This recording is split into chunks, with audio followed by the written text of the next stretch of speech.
we go on this trip? We were here before. Where were we heading the last time? Patagonia. Yo, hey, we're going to Jurassic Lake. Big fish land. Patagonia. We're heading down, starting season 8.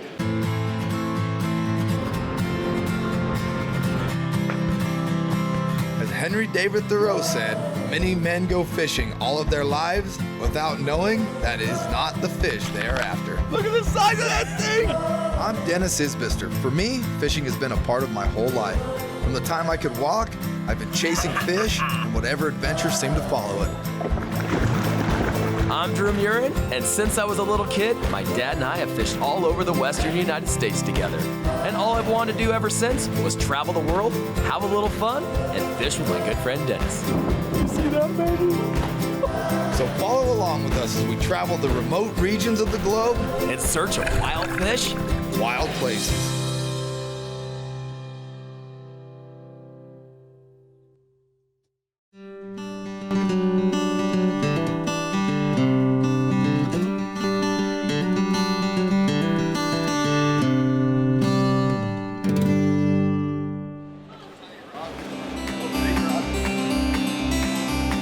As this world gets smaller, it seems harder and harder to find those remote places seldom touched by human hands.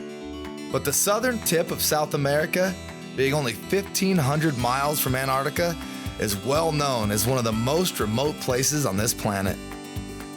Patagonia is a region of South America that encompasses both southern parts of Argentina and Chile. It has its own unique microclimates depending on where you are, from the deserts of the Atlantic side to the high elevation glaciers and peaks of the Andes, to the massive cliffs and fjords of the Pacific side. You really never know what you're in for weather-wise. As we landed in El Calafate, our excitement grew as we knew we'd be leaving the modern world behind to chase monster trout of Patagonia. Starting out season 8 this year, what better place than southern Patagonia, Jurassic Lake. Back here at El Calafate, and one thing is, it didn't change much. Big desert out here, but within this desert, all these glacial-fed lakes everywhere, but one special one in particular, Lake Strobel, Estancia Laguna Verde. We've been here like 3 years ago. Can't wait. Huge rainbows and a lot of wind. This place is all about casting out and holding on for dear life. So we're a couple months later than we were last time. It's a kind of fall fishing, so who knows, maybe these fish will be, the big ones will be out. We'll see. Guanaca.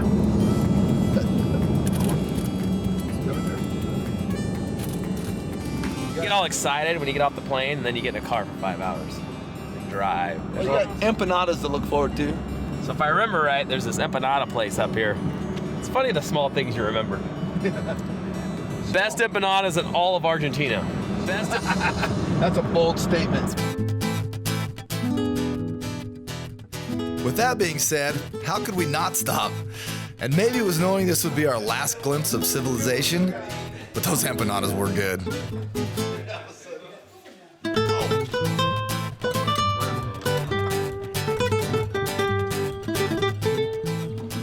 Probably the best empanadas this side of the Santa Cruz River. Good with the lemon? Real good. After Drew had his fill of empanadas, he decided to check out some true Patagonia fashion. So when I went to Argentina, my goal was to represent the gauchos. And where do you find authentic gaucho materials and authentic clothing? The gift shop. I kind of feel a little cross between an Australian and a Gaucho. Gaucho, yeah.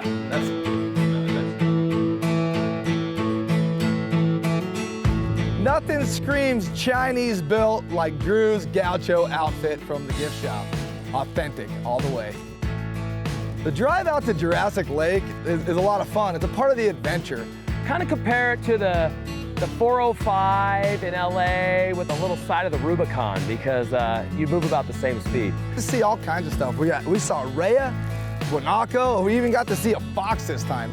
As we got further from civilization and closer to Jurassic Lake, traditionally known as Lago Strobel, the roads progressively degraded until the realization was hammered home just how alone out here we were.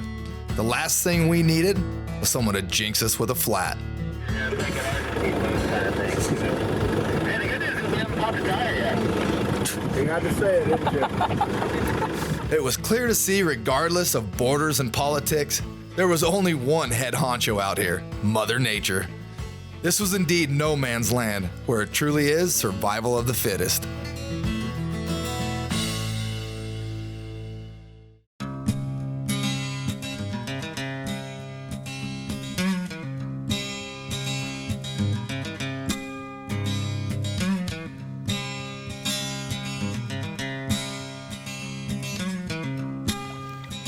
Got into the lodge. Just gonna run down here to the local lagoon that's the size of, bigger than most of what we fish at home anyway. And the fish are like 3 to 5 pounds, so I just threw on a little 4-weight.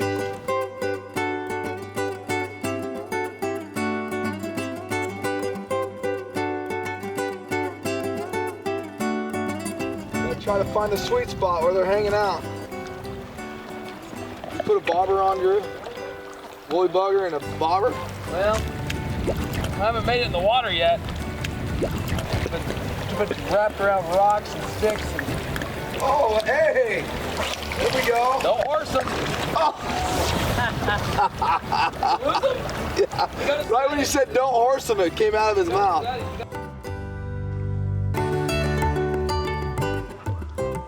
In true wild fish style, Drew and I were off to an epic start. But it wasn't long before the action picked up and Drew landed the first fish in Patagonia. There's one. Atta baby. Good fish right there. Yeah, it is. On the purple. Purple as it gets, my friend. See, and I don't screw around like Dennis. I get the fish in. Yeah. Dude, what? Look at that.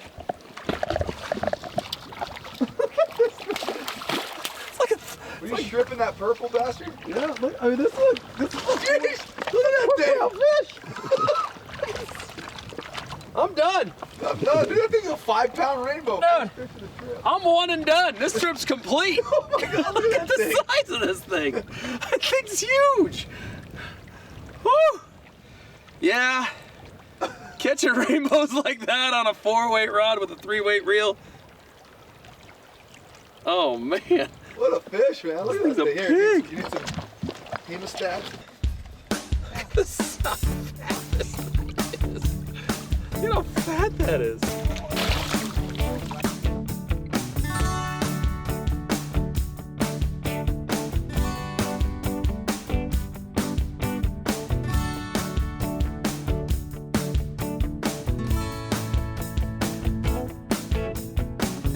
Oh, hey! Here we go.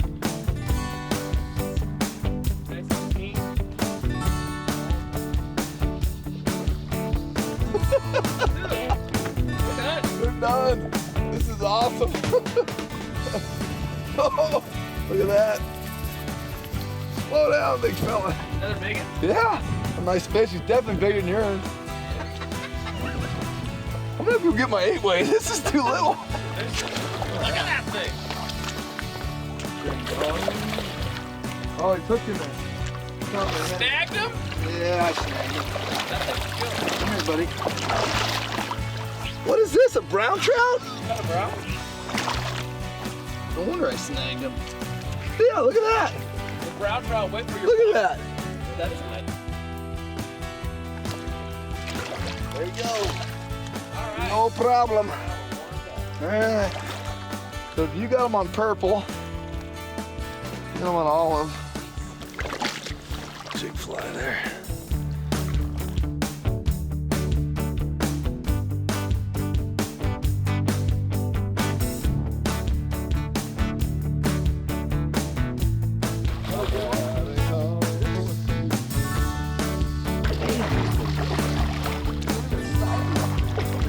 Purple only catches big ones. This is the warm-up pond. Like, this is for warming up for the big ones in Strobel.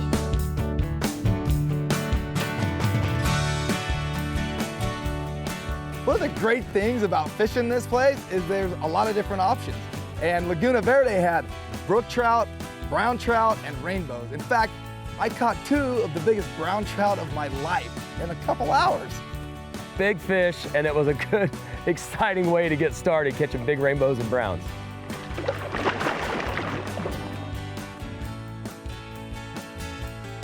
Had a monster couple travel days getting here to Estancia Laguna Verde with 7,000 miles-ish. We're here, we got here, and we pretty much walked to the Laguna down here and started ripping fish. It's an incredible, I mean, your lodge is literally 60 yards away from this amazing lagoon. And like second cast, you're hooking in, they're like, this is the warm-up pond. Yeah. And an 8-pounder rolls on the beach. You're just like, wow. This is gonna be awesome. Yeah. Tomorrow, we head over to Strobel, Jurassic Lake, and chase the big one. So we got a good warm up today. We're gonna go eat some amazing food, I'm sure, have a Malbec or two, and hit it hard in the morning. Hopefully, nice weather. That's one of the things here. You gotta always worry about the weather. It's never consistent. So we could wake up in the morning, it could be snow on the ground. You just never know. So tomorrow, we're gonna hope for the same weather. Don't say snow on the ground. It's gonna be sunny, warm, bikini weather. Y'all know. But if you're gonna come down here and go fishing, I'll tell you, it's pretty simple. I mean, woolly buggers, purple. Yeah. Purple seems to be the color tonight. Simple stripping technique, very slow, colder water. Look at this, look how dark this fish is. That's a pretty one too. The cool part about these fish is actually they're the strain is actually from the McCloud River, which I was born in Susanville, California, which is just right up the road. But the McCloud River does not put out fish this size. Well, that's gonna do it. Wild Fish, Wild Places signing off.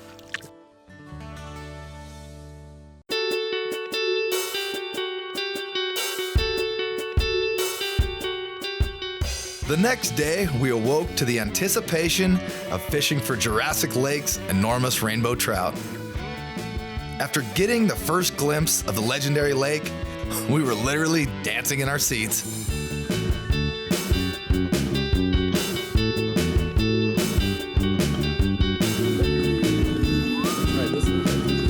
First day at Lake Strobel. Woke up this morning, there was almost no wind, a little bit of overcast. You would have thought we weren't even in Patagonia.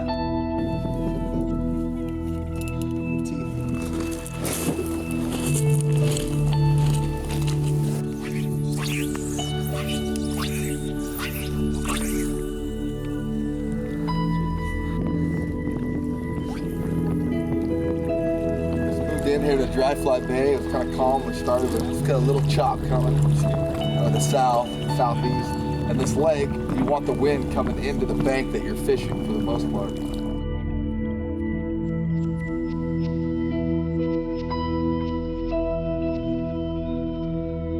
It wasn't long before the weather started to match the fishing. Cold. With a storm brewing on the horizon and not even a single bite. You think we'd beeline for the lodge, but we came here to catch a Jurassic Lake monster, no matter the weather. Even if it means trying every fly in the box. Fish a little scud pattern because that's what these things eat. Tried like a lime green one. Now I'm gonna go more like a sort of olivey color. I'll show you. Just gotta keep switching through the box until you find something that works. Kind of knots I like to tie. See, there's a jig, like a jig head fly, or a balance leech, or a streamer. I like these loop knots. They're a good strong knot. They'll hold up, and also gives it a little bit more action. Don't go far, because it's gonna work. Unfortunately, that wasn't to be the case. As the drizzle gave way to a steady rain, the fish seemed to have hunkered down for the storm. They were obviously a lot smarter than us. Weather comes in, it starts raining. I'm kind of getting excited, like it's gonna pick these fish up. We're gonna start catching some fish, and nope, it just stayed slow. Well, when the fishing's slow, you can do one of two things. You can keep pounding the heck out of the water and beat it into oblivion until the fish start to bite again. Or you could do what any good fisherman would do and take a nap. I just kept going and going, because I knew them fish were gonna turn on any minute. So you gotta keep fishing. I should have taken a nap. But finally, the rain let up Drew woke up, and I hooked the first fish of a very long day. From there, the skunk was off our backs. Oh, in the net. Yeah, baby. Yeah! First Strobel Lake fish right there. See you later, buddy. Dennis started hooking them, and then I jumped up and acted like I knew what I was doing, and then we started hooking some fish. Got really excited really fast. And of course, Dennis was a little fatigued. I felt like I just woke up from a beauty sleep.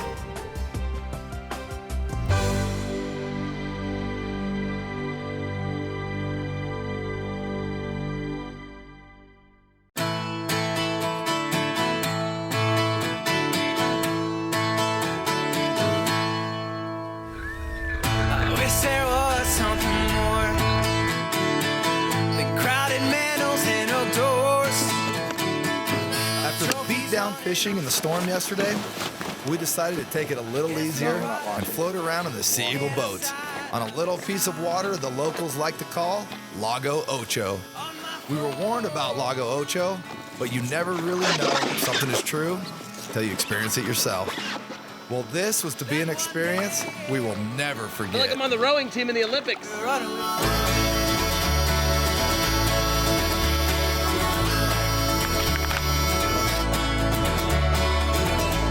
Outside my peripheral, peek outside my peripheral. In an empty garden pool, in an empty garden.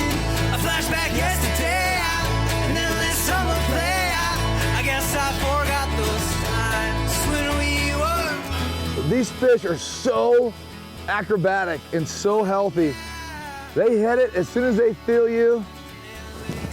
Give them a little bit of a hook set. Oh my God, they're coming out of the water, trying to get you in the weeds. We have a lake we call number 8, and we have very, very aggressive trout, very healthy and, powerful fish. And this lake, the fishing is incredible. Yeah, just like that. One of the great things about going to Jurassic Lake is the diversity of fisheries. This year, Lago Ocho. It was unbelievable. Come on, fella.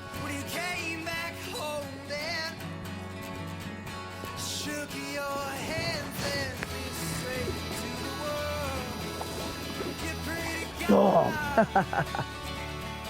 What a fish. We were dragging stuff on the top. Fish are blowing up. We're dipping them down with little scud patterns, ripping them from down there. And the best part about it is we got to try out our seagulls. We were really trying out our seagulls because these fish were giving us a run for our money. I wish there was something more. There's gotta be something more. I wish there was something more. There's gotta be something more. After our success with the boats on Lago Ocho, we decided to take them to the big leagues, Jurassic Lake. We figured we'd be fine as long as the wind didn't come up too much. So today we've got another, as you can see, a windless day at Strobel, which is absolutely unheard of. And so we decided we're gonna do what most people never get the chance to do, and throw our little packed fish Seagull boats on and try to fish a deeper ledge where we could see some working the other day.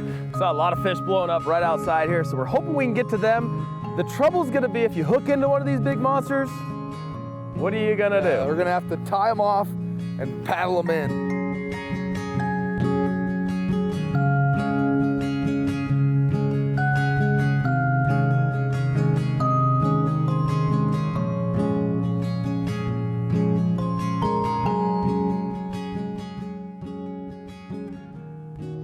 So we had an opportunity on Lake Strobel that not many people do. The wind laid down, it was flat calm, so we decided to take a boat out on Lake Strobel. The best part was, it was great. For the first few hours, we were catching fish, hooking up left and right, fishing waters that not a lot of people got to fish. So the weather was perfect. We decided to take our little boats out on Jurassic, which nobody gets to do that. The weather was beautiful. Let's do this. We got out there, we started fishing, we had some luck. We got kind of out on this reef, we could see some fish working, and we started pounding a few fish.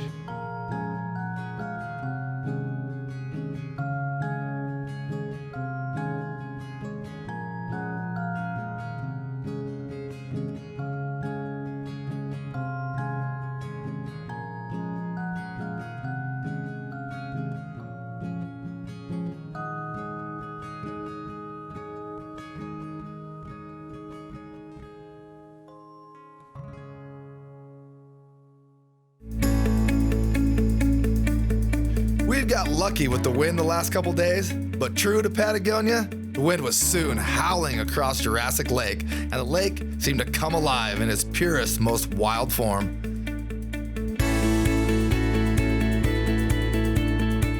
The wind started to come up, and when the wind comes up on Jurassic and you're in a little boat, yeah, it's time to go. So we packed up the boats and we took them to Monster Bay.